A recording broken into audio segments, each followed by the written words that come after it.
Hi, I'm Dr. Jack West, medical oncologist at City of Hope Comprehensive Cancer Center in Los Angeles.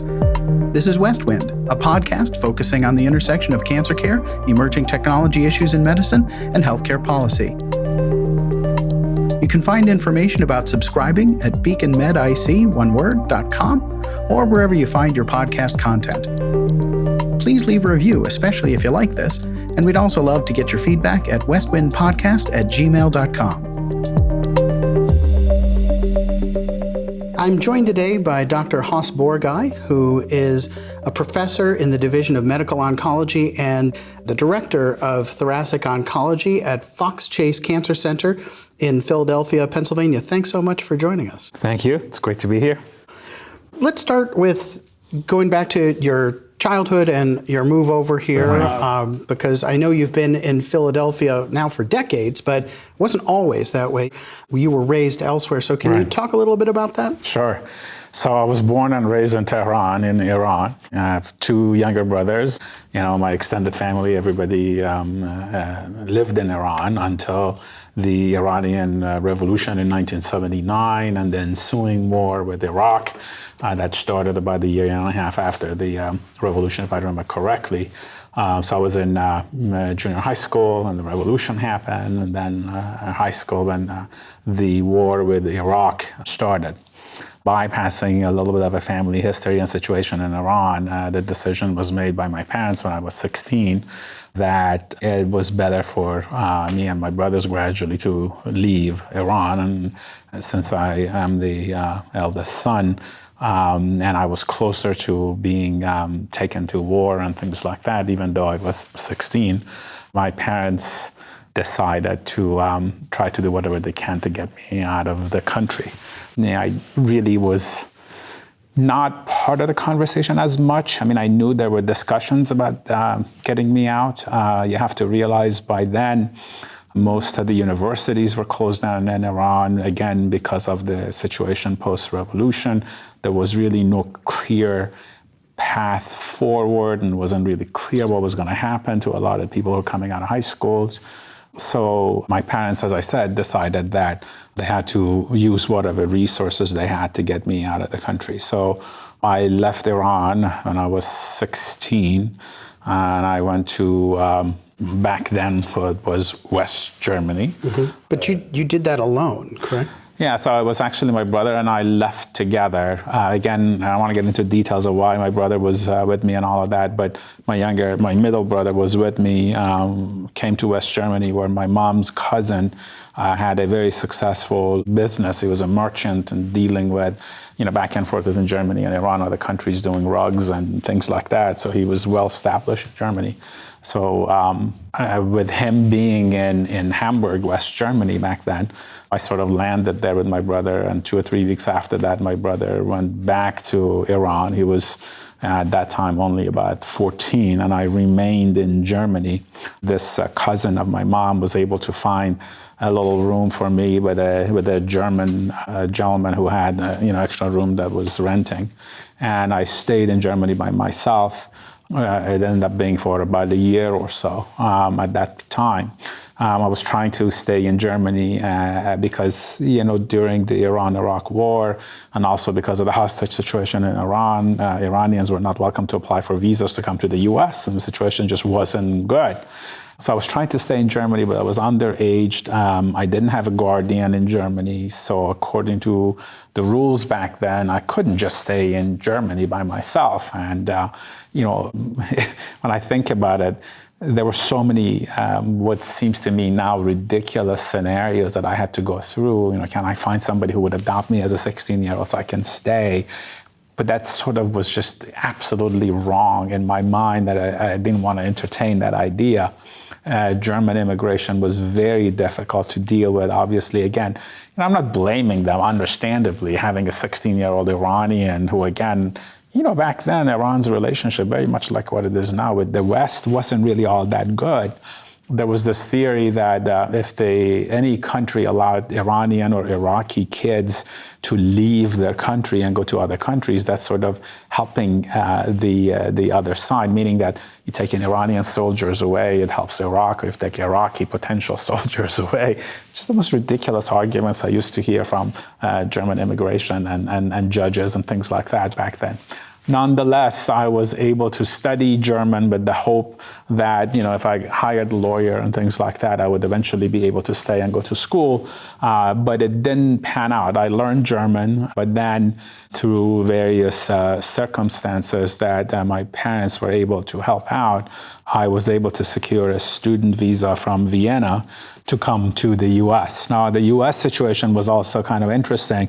I have a lot of cousins who had studied in California before the revolution. A couple of them had stayed there, and when the revolution happened, they simply didn't come back. So technically, I had some family members who were in California.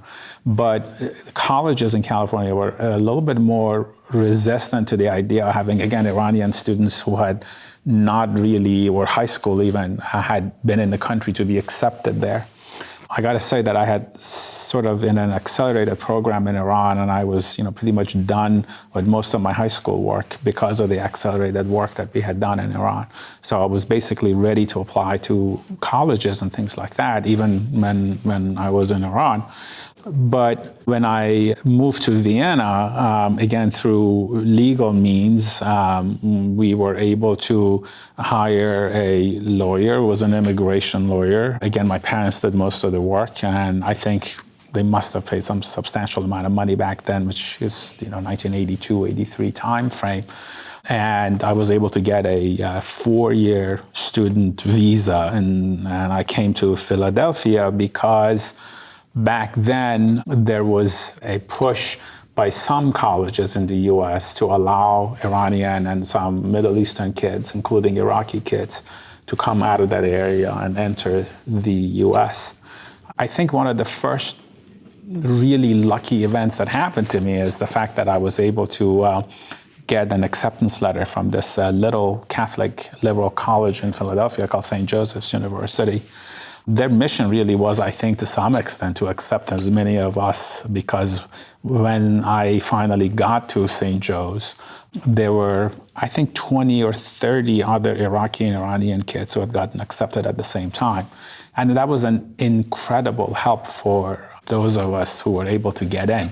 In fact, I'm still in touch with a lot of the Iranian kids who went to St. Joe's around the same time, and most of them are, very successful citizens in the U.S. They're dentists and doctors and things like that, kind of like what I'm doing now. But it was a very difficult, uncertain times back then. I only knew a family member of a family member in Philadelphia who picked me up from the Philadelphia airport, brought me back and showed me this is the apartment. That's where you finish your high school, and that's the college that you would eventually go to if everything worked out, which luckily it did. And I didn't really know anybody else. And so that's where I landed in Philadelphia. And because St. Joe's was really the only university who even considered looking an application, I just went with that. And again, this is around the time when, because of the situation inside Iran, nobody was allowed to send any money out of Iran. So, my parents couldn't legally send any money out of Iran because, the government had restrictions because of the war and everything else.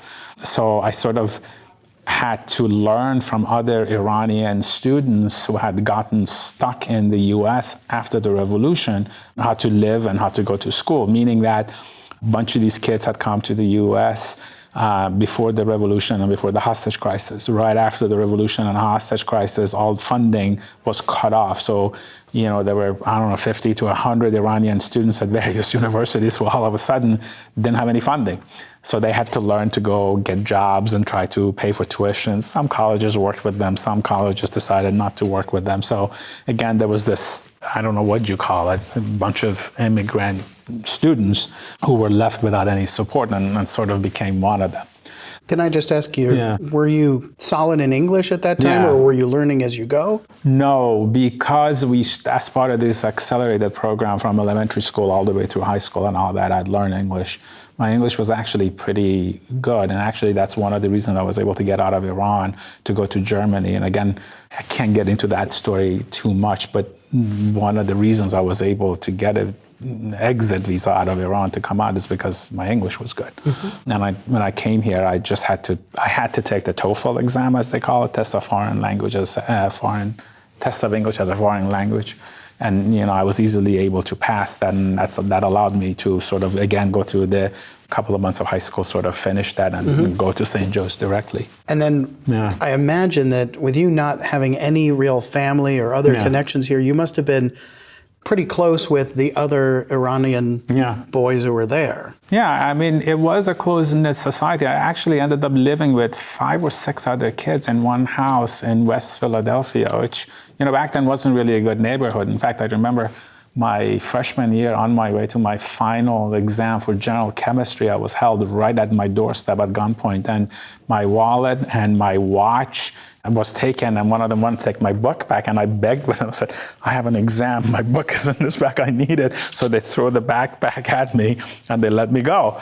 But that was the reality. So it's like you mature kind of quickly under those conditions, right? You're forced to learn to live with whatever resources you have, and it becomes extremely goal-oriented. The goal was to survive, to be able to stay and go to school and bring my brothers one by one. And whatever it took for me to be able to do that is what I ended up doing, form a base, figure out how to do this, with or without cash coming out of Iran or whatever, and bring the brothers over so that they're saved. But I did learn a lot from the students who were here in terms of what kind of jobs we could do. One of the major issues was a work permit, and something that most people don't have to worry about. When you're a foreign student coming in, you don't have a work permit.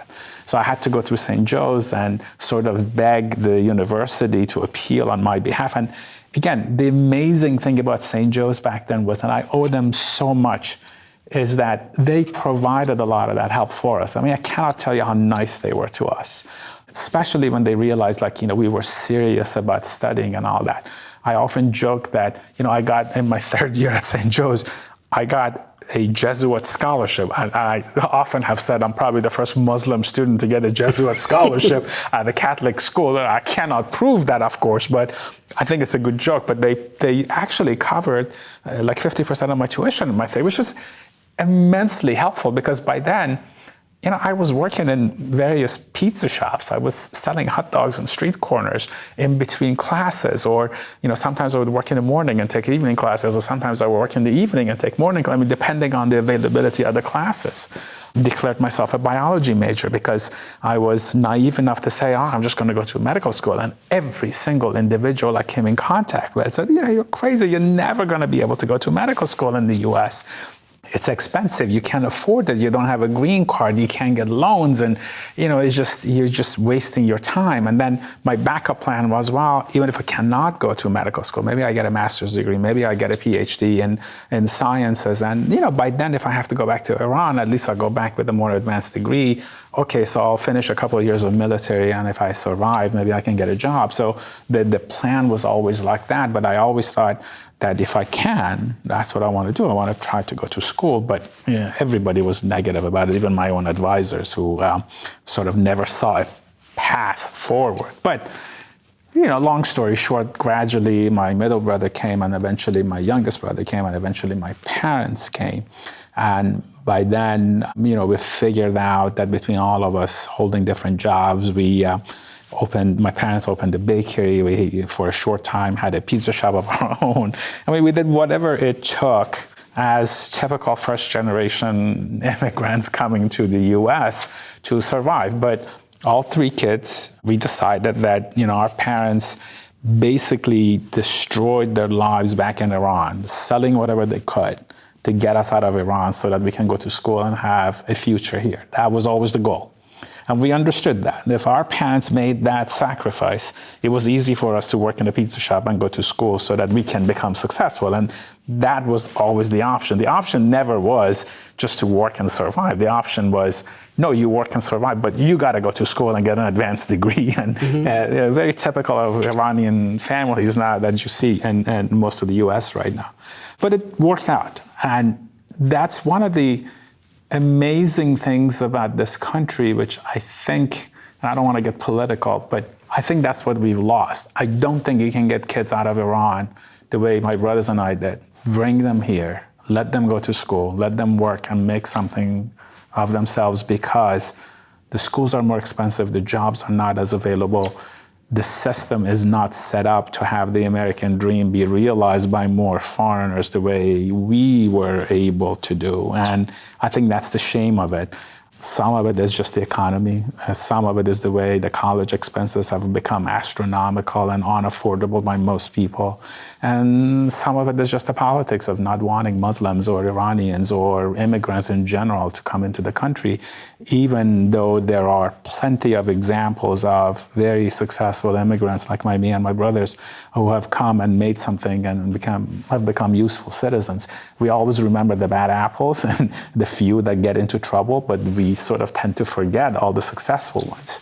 But I think nonetheless, despite all the difficulties, all the uncertainties, things work out for us. And I think if it wasn't for the goodness of people that we came in contact with, both at St. Joe's, at work level, some of our American friends who got to know us and helped us as much as possible, other Iranians who saw 3 kids here without parents and tried to support as much as they could, even though they were struggling on their own because of all the situation. We were able to form a base, and then when my parents came, at least the nuclear family was here. We lost a lot of family members in Iran, unfortunately. I've never been able to go back, so I've lost a lot of aunts and uncles and cousins, so I was never able to see. I have a niece in Iran who's 30 some odd years old, as her own kid, that I've never seen the kid, and I haven't seen her since she was 4 years old, and my sister passed away in Iran. And there are those painful memories and events, but when I look at my kids and my brother's kids and everything else that has happened, I think we were just pretty damn lucky to be able to come and survive, right? We are a minority, I would say, from that era, where none of the brothers had to go to war. None of us had to be lamed or injured or face the brutal war with Iraq. None of us went to prison. And I think you look at the kids who grew up in that era, that's rare. And I think I realized how lucky we were to be able to sort of say all of us are together and survived. This doesn't mean that I can forget my family back in Iran and my roots back in Iran. But I think I'm very appreciative of what this country has offered me and my brothers, and I think it's just right and fair to come out and say that. I think I would not have been as successful if I had stayed in Germany or someplace in Europe. I don't think those opportunities would have been available. So I think that's what I love about this country, and that's why I'm so appreciative of everything that we've been able to accomplish. There have long been deep tensions between Iran and the U.S., and probably never more than when you came over. I imagine that this spilled over into how you and other Iranians, both in your family and your school colleagues, were treated. How bad, how difficult was that, going through here? I know you weren't alone, but it can't have been entirely welcoming. So I think the amazing thing about the city of Philadelphia was that I honestly never felt discriminated against because of whatever people perceived my origins were, right? I never hid the fact that I was a Muslim very openly, never had a problem with that in college, at least nothing face-to-face. I can remember a couple of classmates sort of dismissing me as a typical reactionary Muslim in a very Catholic school. But it wasn't like I was facing anything like that. So I don't think any of my brothers faced any of the discriminations that sometimes you hear people go through. So I think, again, we might be in the minority, but we got so much help and support and good luck wishes from a lot of our American neighbors and friends and everybody else. I mean, regardless of religion or ethnic background, I personally never felt that. Now, could it have happened behind my back and I just didn't perceive it? Possibly. But, I came across many people of different faith and different backgrounds, and I think almost every single one of them did whatever they could to help me if I asked for help or if they realized that I needed something. So when I was in graduate school, I think I had a little bit of a difficult time, but I think that was partially my fault because I was still trying to work and go through graduate school all at the same time. And I think I had not a very good relationship with my PI in the lab or anything like that. And I think I missed a lot of opportunities those 2 or 3 years that I was trying to get a master's degree and all of that. But aside from that, honestly, I don't think, again, I didn't have this perception that somebody was discriminating against me. There's a lot of self-consciousness about being a Muslim in the US. It's even more now under current situations that we see. But again, it's not something that I can hide. I mean, I am who I am. I've been in the US for almost 40 years and I've been able to do everything that I've been able to do with the help and support of a lot of the people I've come in contact with. But I am always a little bit self-conscious that yes, I'm Iranian and yes, I'm a Muslim, and those are two undesirable traits, unfortunately, right now. But it's not like somebody's coming to me saying, you're an Iranian or you're a Muslim and we're not going to let you do X, Y, or Z. In the world of medicine in this country, if I've noticed something, is that there are a lot of foreign graduates who are very good doctors in this country. So I think in the medical field, we've come to realize that we don't have those kinds of discriminations. But I'll tell you one thing. My youngest brother, who has an engineering degree and an MBA, had the hardest time getting decent interviews based on his abilities because his first name was a Muslim name. Very interestingly, when he was able to become a US citizen, he changed his first name to an American or a Western sounding name and was able to change that on his CV. The same companies who would not interview him when he had a Muslim name invited him for interviews when his first name was different. So I think there was these unperceived things. And again, I cannot tell you that I had that issue, but I'm very sure that my youngest brother went through that episode. My other brother was an engineer for a couple of years, and then he went back to medical school. He's a very successful GI doctor now in Florida. And again, I don't think he has felt discrimination to that extent. But my youngest brother definitely had that episode happening to him. So again, he changed his first name and his CV was switched. And, again, he has a very successful business of his own right now with his partners. So you're married, and is your wife also Iranian and Muslim? No, my wife is actually born and raised in Maine. We met in graduate school. She was getting her PhD. I was getting my master's degree. So Ruth is, white American from northern Maine. And again, July 2nd is our 25th wedding anniversary. Oh, congratulations, that's you. Wonderful. Our two wonderful kids. And do they identify with any culture particularly, or are they just American and assimilated as you can be? It is very, very interesting. They're fully 50% American, right? In a lot of things, they're typical American teenagers, but they identify with the Iranian culture and they identify with Muslim religion a little bit more, because part of it is because Ruth is not religious at all. She never was religious. She doesn't really go to church or anything like that. But my kids see me pray 5 times a day, and they see my parents do it. And, when I was a little bit younger and healthier, I used to fast all the time. So they saw all of that. So I think to some extent that did influence them, so to speak. But it's not like they're religious, right? They use a very interesting phrase. My son is taking Farsi classes at Pitt.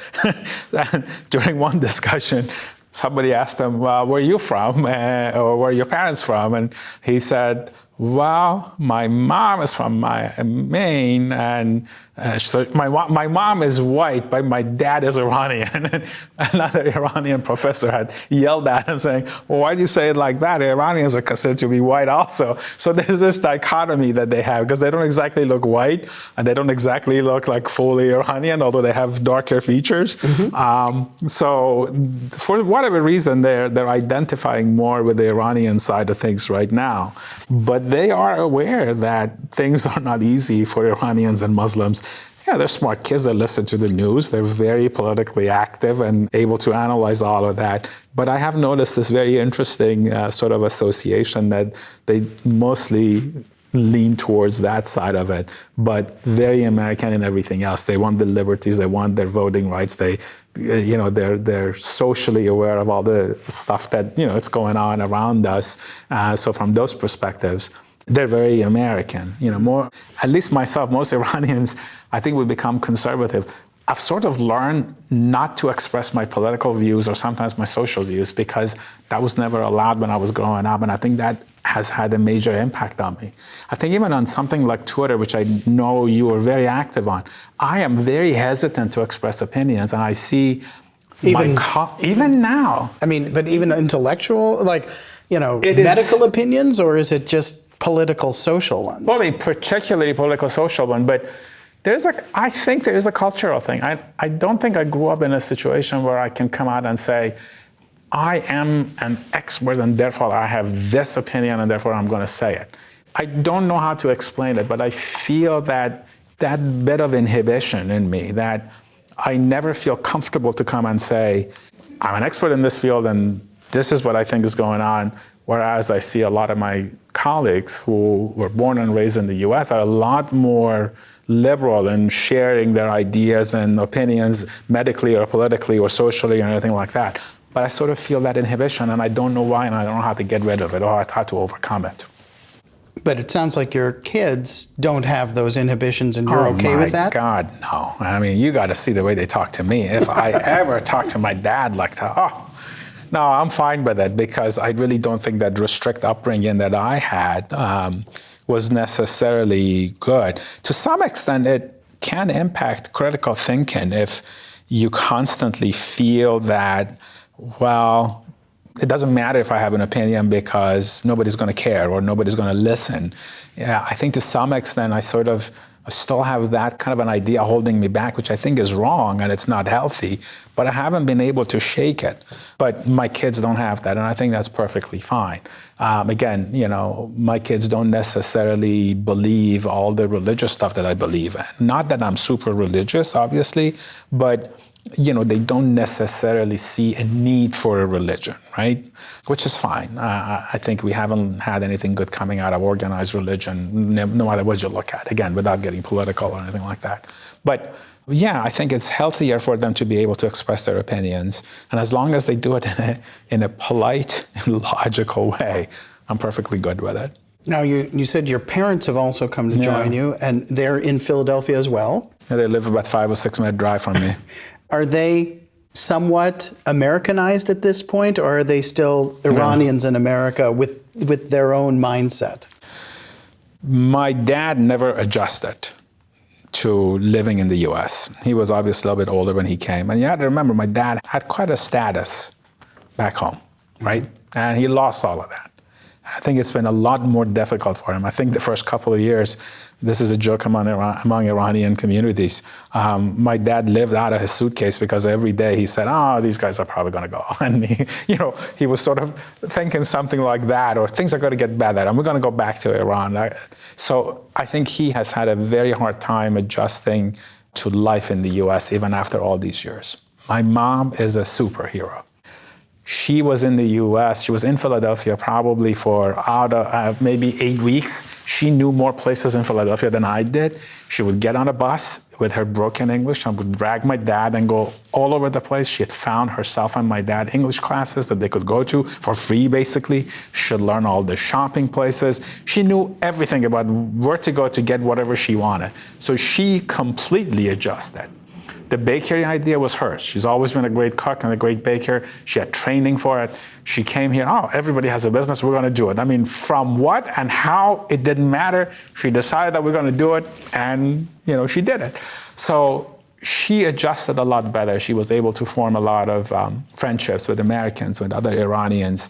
And so she really formed a nucleus for all of us again to be able to be a family here and be able to provide the parental support. And again, it wasn't easy. We had a lot of struggles in the beginning until we all kind of adjusted to life in the US.